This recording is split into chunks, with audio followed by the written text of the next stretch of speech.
We want you to feel safe. We want you to feel supported. We want you to know that you can access information from any one of us at any time. The information portals include the Cancer Helpline. You've also got your site-specific specialist nursing team. You will be given information about who that person is or they are, and don't hesitate to contact them. They can direct you and signpost you to support groups, also be able to signpost you to the Look Good, Feel Better workshops that we have available.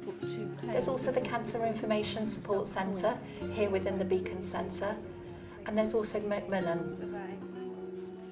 If anything doesn't make sense, ring or speak. Don't hesitate to talk and take a list of questions to your medical appointments when you're seeing the doctors during your treatment. Above all, we want you to know you're in very safe hands, and we understand just how overwhelming this can all feel at any time.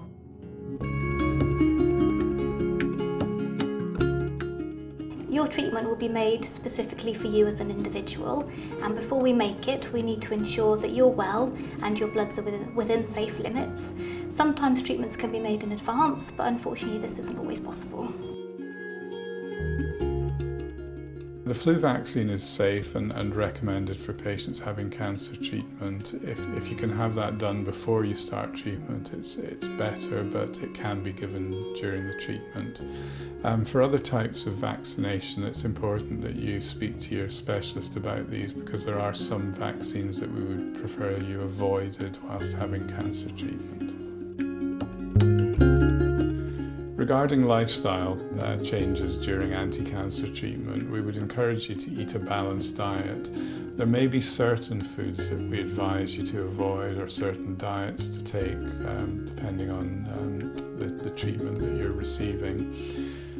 Exercise is important, and regular exercise, but try to avoid complete exhaustion. There may be times where you just feel that you have to rest, and it's important that you do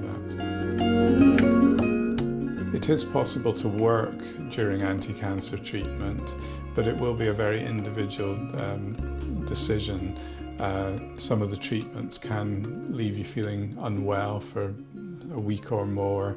Others may have less effect on your general health, so carrying on working is not impossible.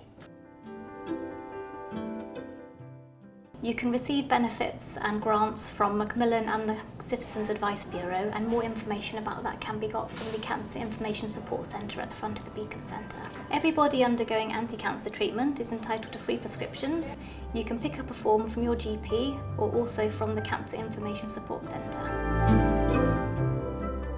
Regarding your regular medications, it's important that you let the specialist looking after you have a list, because there are certain drugs that interfere with anti-cancer treatments. Alcohol is not banned during anti-cancer treatment, but we would recommend that you drink sensibly and moderately. Taking supplements and vitamins and herbal medicines can be problematic during anti-cancer treatment, so we would generally discourage it, but feel free to ask the specialist for advice.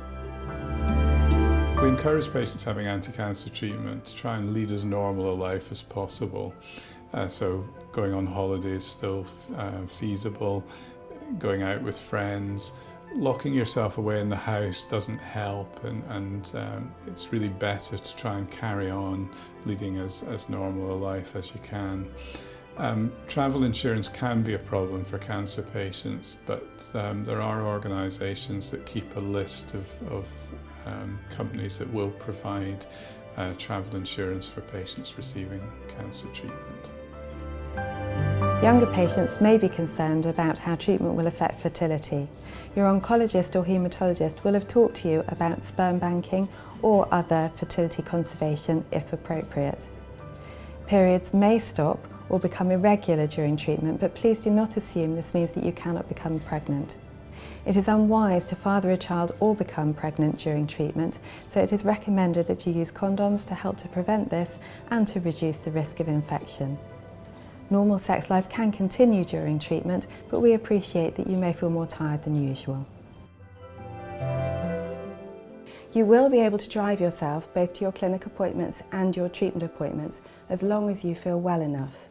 We do advise that you don't plan to drive yourself home after your first treatment, as you don't know how you are going to feel.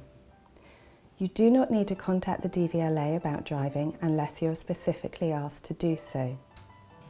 Please remember that some of your supportive medicines, such as painkillers and some anti-sickness tablets, can also cause drowsiness. It is not advisable to drive if you are affected by any of these medicines. When your treatment is finished, your doctor will go through a follow-up plan with you. This will involve outpatient appointments and specific tests. Your outpatient appointments may be with the oncology team, but may be back with the surgical team involved in your initial management.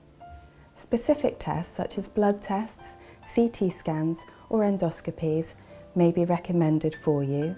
Your doctor will go through which tests are needed for you and why. So, although we have said this many times, I would like to reassure you that here at the Beacon Centre we have a wealth of experience managing cancer treatment. We are here for you and for all of your family through every step of this journey. Through the 24-hour cancer helpline and the contacts you have for your own specific team, we would like to hear from you at any time if you have any concerns.